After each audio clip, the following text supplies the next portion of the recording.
Hi hello guys welcome to every one. இன்றைக்கி நம்ம சேனலில் என்ன பார்க்க போகிறோன்னா இந்தியன் ஓஷனை பற்றினா ஃபுல் டீட்டெயில்ஸ் வந்து பார்ட் 1ல் பார்த்துருப்போம். ஸோ இப்போ நம்ம வந்து பார்ட் 2 வீடியோஸ் பார்க்க போகிறோம். ஸோ நிறைய இன்ஃபர்மேஷன் வந்து பார்ட் 1ல் சொல்லியிருக்கேன். ஸோ நம்ம இந்தியன் ஓஷன் பற்றி நிறைய தெரிஞ்சுக்கணும் அப்படின்னு விருப்பம் உள்ளவங்க பார்ட் 1 வீடியோ கண்டிப்பாக டிஸ்கிரிப்ஷனில் லிங்க் தரேன். ஸோ அதை போய் பாருங்கள். இப்போ நம்ம பார்ட் 2 வீடியோவில் வந்து பார்த்தீங்கன்னா இந்தியன் ஓஷனோட பொருளாதாரம், அதனோட வரலாறு, இந்த பொருளாதாரம் பற்றியும் வரலாறு பற்றியும் ஃபுல் டீட்டெயில்ஸ் இப்போ நம்ம பார்க்கலாம். ஸோ வாங்க வீடியோக்குள்ளே போகலாம். வீடியோக்குள்ளே போகிறதுக்கு முன்னாடி யாரெல்லாம் நம்ம சேனலை சப்ஸ்கிரைப் பண்ணலையோ ஸோ சப்ஸ்கிரைப் பண்ணிவிடுங்க. பக்கத்தில் இருக்கிற பெல் ஐக்கானே கிளிக் பண்ணிவிடுங்க. அப்போ தான் நான் போகிற வீடியோஸ் உடனே உங்களுக்கு நோட்டிஃபிகேஷன் வரும். வாங்க வீடியோக்குள்ளே போகலாம். இப்போது நம்ம பார்க்க போகிறது வந்து பொருளாதாரம். இந்தியன் ஓஷனை பற்றின பொருளாதாரம் தான் பார்க்க போகிறோம். பொருளாதாரம் மத்திய கிழக்கு, ஆப்பிரிக்கா, கிழக்காசியா ஆகிய பகுதிகளை அமெரிக்கா மற்றும் ஐரோப்பாவுடன் இணைக்கும் முக்கிய கால்பாதையை இந்திய பெருங்கடல் தந்திருக்கிறது. இப்போ வந்து பார்த்தீங்கன்னா மத்திய கிழக்கு இருக்கீங்களா, அது வந்து ஆப்பிரிக்கா, கிழக்காசியா, இந்த 2 பகுதிகள் ஓகேங்களா. ஆப்பிரிக்கா, கிழக்காசியா ஆகிய பகுதிகளை எது கூட இணைக்கிறதுக்குன்னு பார்த்தீங்கன்னா அமெரிக்கா மற்றும் ஐரோப்பாவுடன் இணைக்கிறதுக்காக நம்ம இந்த இந்தியன் ஓஷன்ல வந்து பார்த்தீங்கன்னா ஒரு பாதை இருக்கு அப்படின்னு சொல்லியிருக்காங்க. ஸோ பெரிய 2த்துக்கும் வந்து முக்கியமா இது வந்து ரொம்ப ரொம்ப இம்பார்ட்டன்ட். இந்த 2த்தையும் வந்து ஆப்பிரிக்கா, கிழக்காசியா ஆகிய பகுதிகளை அமெரிக்காவுடனும் ஐரோப்பியாவுடனும் இது 2த்து கூடவும் வந்து சேர்த்து இணைக்கிறதுக்கு வந்து ஒரு முக்கியமான கடல் பாதை ஒன்று பெருங்கடல்ல நம்ம இந்திய பெருங்கடலில் தந்திருக்கிறது. ஸோ இந்திய பெருங்கடல்ல வந்து இவ்வளோ பெரிய கடல் பாதை இருக்கிறது. நெக்ஸ்ட் வந்து பார்த்தீங்கன்னா இந்திய பெருங்கடல் எரி எண்ணெய் வர்த்தகத்தில் குறிப்பாக இந்தோனேசியா, பாரசீக வளைகுடா பகுதிகளில் எண்ணெய் கிணறுகளில் இருந்து உலகின் மற்ற பகுதிகளுக்கு பங்கிடப்படும் எண்ணெய் பொருட்கள் இப்பாதை மூலம் கொண்டு செல்லப்படுவதால் இக்கடற்பாதைக்கு பெட்ரோலிய வர்த்தகத்தில் முக்கிய பங்கு உண்டு. ஸோ இந்த வழி வந்து பார்த்தீங்கன்னா எதுக்காக மோஸ்டா யூஸ் பண்றாங்க அப்படின்னு பார்த்தீங்கன்னா அந்த கடல் பாதை வந்து எதுக்கு யூஸ் பண்றாங்கன்னா எரி எண்ணெய் பொருட்களை வந்து ட்ரேட் பண்றதுக்காக, இங்கிருந்து அங்க ஏற்றுமதி இறக்குமதி பண்றதுக்காக அதிகமா பெட்ரோலிய வர்த்தகத்தில் முக்கிய பங்கு வகிச்சிருக்கு. நெக்ஸ்ட் வந்து பாத்தீங்கன்னா பெரும்பகுதி ஹைட்ரோகார்பன்கள் சவுதி அரேபியா, ஈரான், இந்தியா மற்றும் மேற்கு ஆஸ்திரேலியா ஆகிய நாடுகளில் இந்திய பெருங்கடலை ஒட்டிய கரைப்பகுதிகளிலிருந்தே பூமியிலிருந்து எடுக்கப்படுகின்றன. மேலும் உலகின் 40% எரி எண்ணெய் இக்கடலின் கரைப்பகுதியிலிருந்து எடுக்கப்படுவதாக காணப்படுகிறது. நெக்ஸ்ட் வந்து பாத்தீங்கன்னா தாதுவளம் மிக்க கடற்கரை மணல்கள் மற்றும் அதனை ஒட்டிய பகுதிகளில் அதிகமாக காணப்படும் படிமங்கள் ஆகிய இக்கடலை ஒட்டிய நாடுகளான இந்தியா, தென்னாப்பிரிக்கா, இந்தோனேஷியா, இலங்கை, தாய்லாந்து ஆகிய நாடுகளால் முழு மூச்சில் கைவசப்படுத்தப்படுகின்றன. அடுத்து வந்து பார்த்தீங்கன்னா இக்கடலின் வெப்பத்தன்மை காரணமாக ஃபைட்டோ பிளாங்டன் இருக்குங்களா, ஃபைட்டோ பிளாங்டன் உற்பத்தி, இக்கடலின் வெப்பத்தன்மை காரணமாக ஃபைட்டோ பிளாங்டன் உற்பத்தி சில வட பகுதிகளின் ஓரம் மற்றும் சில இதர பகுதிகள் நீளமாக பெருமளவில் குறைக்கின்றன. நீங்களாக பெருமளவில் குறைக்கின்றன. அதனால் இக்கடலில் உயிர்வாழ்கள் இந்த மீன்கள் அதனோட கடல்ல உயிர் வாழ்ற ஜீவன்கள்லாம் வந்து பாத்தீங்கன்னா குறைஞ்சிக்கிட்டே வருது இந்த வெப்பத்தன்மையினால ஓகேங்களா, பெருமளவில் குறைக்கின்றன. இக்கடலில் இருந்து கிடைக்கும் மீன் வகைகள் இதனை ஒட்டிய நாடுகளின் பயன்பாட்டுக்கு ஏற்றுமதிக்கும் இக்கடலின் கிடைக்கும் மீன் வகைகள் இதை ஒட்டிய நாடுகளின் பயன்பாட்டுக்கும் ஏற்றுமதிக்கும் பெருமளவில் பயன்படுத்துகின்றன. மேலும் ரஷ்யா, ஜப்பான், தென்கொரியா, அதுக்கப்புறம் தைவான் ஆகிய நாடுகளில் மீன்பிடி கப்பல்களும் குறிப்பாக சில வகை மீன்களுக்காக இக்கடல் பகுதியை முற்றுகையிடுகின்றனர். இந்த இந்தியன் ஓஷன் சைடு வந்து பாத்தீங்கன்னா குறிப்பாக இந்த மீன் வகைக்காகவே வந்து பாத்தீங்கன்னா முற்றுகையிடுறாங்க. நெக்ஸ்ட் வந்து வரலாறு பத்தி ஃபுல்லா பார்க்கலாம்.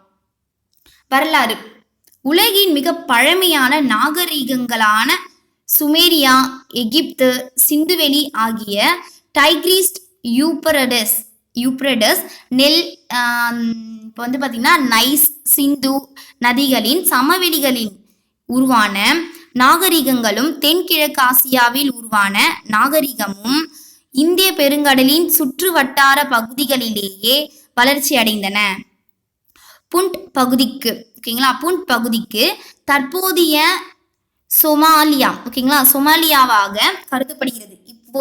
இப்போ வந்து பார்த்தீங்கன்னா சொமாலியா அப்படின்னு சொல்லிட்டு அதை நம்ம சொல்றோம் ஓகேங்களா. அந்த புண்ட் பகுதிக்கு அது வந்து புண்ட் அப்படின்னு தான் வந்து ஃபர்ஸ்ட் சொல்லுவாங்க.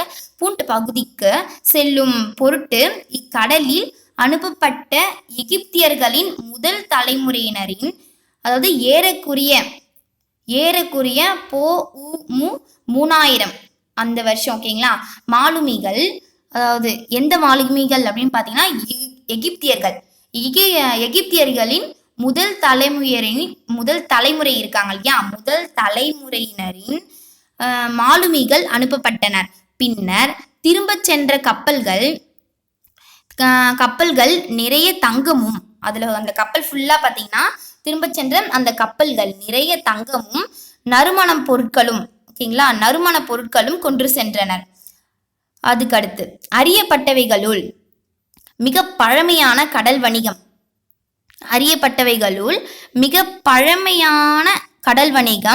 அதுக்கப்புறம்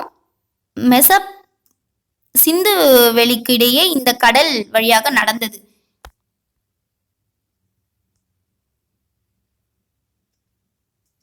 இதை வந்து நல்லா கவனிங்களேன். இப்போ இங்க இருக்கக்கூடிய மாலுமிகள் வந்து பாத்தீங்கன்னா ஒரு கப்பல்ல வந்து போறாங்க இல்லையா, கப்பல்ல போயிட்டு திரும்ப வரும்போது பாத்தீங்கன்னா கப்பல் நிறைய தங்கமும் நறுமண பொருட்களும் எடுத்துட்டு வராங்க. அதுக்கடுத்து அறியப்பட்டவைகளுள் மிக பழமையான கடல் வணிகம் எங்க இருக்கு, மிக பழமையான கடல் வணிகமும் வந்து இதுதான். ஏன்னா இதுதான் வந்து பழைய காலத்திலேயே வந்து இந்த மாதிரிலாம் பண்ணியிருக்காங்க இல்லையா.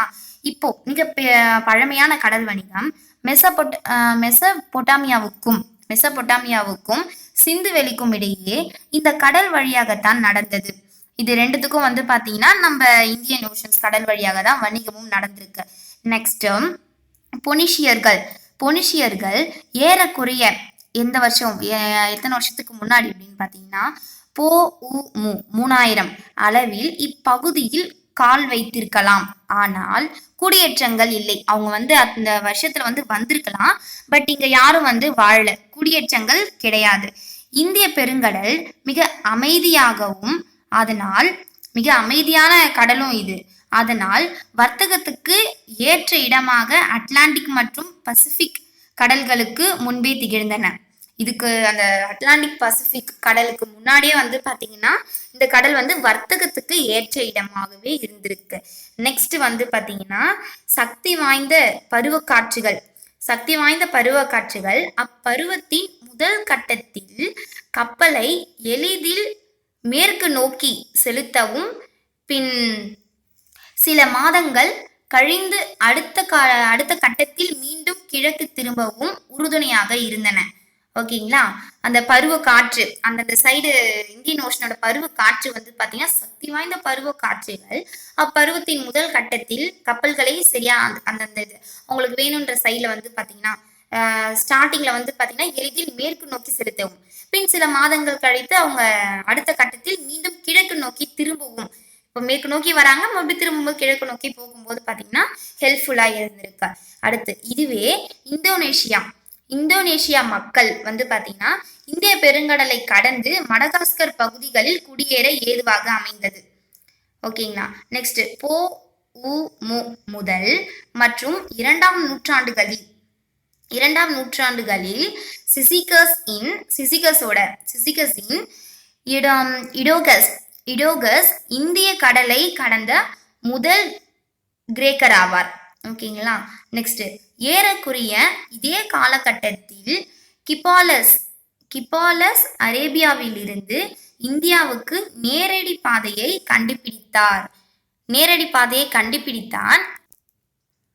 கண்டுபிடித்தார் என கருதப்படுகிறது. முதல் மற்றும் இரண்டாம் நூற்றாண்டுகளில் ரோமர், எகிப்தியர் மற்றும் தென் இந்தியர் தமிழ் அரசாட்சி இருக்குங்க இல்லையா, ஓகேங்களா, தென் இந்தியாவின் தமிழ் அரசாட்சிகளான சேர சோழ பாண்டியர்களுக்கு இடையில் ஆழ்ந்த வர்த்தக உறவுகள் வளர்ந்தன. ஓகேங்களா, அந்த காலத்துல வந்து பாத்தீங்கன்னா சேரர் சோழர் பாண்டியர்களுக்கு இடையே ஆழ்ந்த வர்த்தக உறவுகள் வளர்ந்தன. இந்தோனேஷியா மக்களை போன்று மேற்கத்திய மாலுமிகள் இந்த பருவ காற்றை பயன்படுத்தி இந்து மகா சமுத்திரத்தை கடந்தனர். மேலும் தி பெரிபஸ் ஆஃப் தி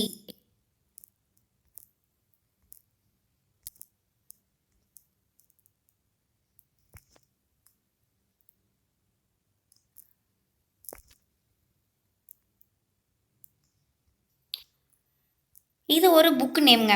இந்த புக்கில் வந்து பார்த்தீங்கன்னா அப்பத்திய காலத்திலே 70வது காலத்திலேயே இந்த கடல் பாதையை பற்றியும் துறைமுகங்களை பற்றியும் வந்து சொல்லியிருக்காங்க. அந்த புக் நேம் என்ன பார்த்தீங்கன்னா த பெரிப்ளஸ் ஆஃப் தி எரித்ரேயன் சி என்ற புத்தகத்தில் வந்து அந்த காலகட்டத்திலேயே இக்கடல் பாதையையும் துறைமுகங்களையும் வர்த்தக பொருட்களையும் இவை சார்ந்த செய்திகளையும் விவரங்களையும் விவரிக்கின்றன. எல்லா டீட்டெயில்ஸ்லையுமே இந்த இந்திய கடலை பற்றின ஃபுல் டீட்டெயில்ஸ், அந்த வரலாறு, இப்போ நான் சொல்கிற ஃபுல் டீட்டெயில்ஸ்ல இருந்து எல்லாமே வந்து அந்த புக்ஸ்லேயே வந்து சொல்லியிருக்காங்க.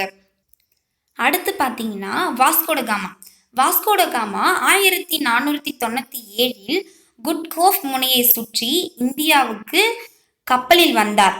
இதை செய்யும் முதல் ஐரோப்பியர் இவர் ஆவார். இந்த வழியா இந்த குட்கோஃப் முனையிலிருந்து இந்தியாவுக்கு வர கப்பல் மூலியமாக வரக்கூடிய முதல் ஐரோப்பியர் வந்து இவர் தான். அதன் பின் ஐரோப்பிய கப்பல்கள் பெரும் ஆயுதங்களுடன் வேகமாக வர்த்தகத்தை பெருக்க வந்தது.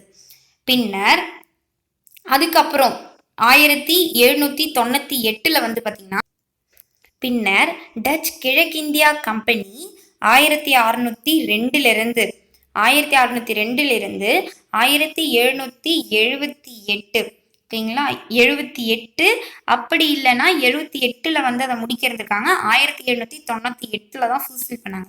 டச் கிழக்கிந்திய கம்பெனி இந்திய பெருங்கடலை ஒட்டிய கிழக்கத்திய நாடுகளான வர்த்தகத்தின் பெரும்பான்மை சக்தியாக திகழ்ந்தது. அதன் பின் பிரெஞ்சு மற்றும் ஆங்கிலேயர்கள் இப்பகுதிகளில் தங்க கம்பெனிகளை நிறுவினர். சரி, இப்போ வந்து பிரெஞ்சும் ஆங்கிலேயர்களும் வந்து பார்த்தீங்கன்னா அவங்களோட கம்பெனி வந்து அங்கே வச்சிருக்காங்க. பின்னர் ஏறக்குறைய 1815 ஆங்கிலேயர்கள் கைவசமாகியது. அவங்க கிட்ட இருந்து ஆங்கிலேயர்கள் கைவசமாகியது. அதுக்கடுத்து 1869 அதுக்கப்புறம் அவங்க வந்து கம்பெனியெல்லாம் வந்து வச்சது வந்து பார்த்தீங்கன்னா 1815. அதுக்கப்புறம் 1815 வந்து பார்த்தீங்கன்னா ஆங்கிலேயர்களோட கைவசமாகியது.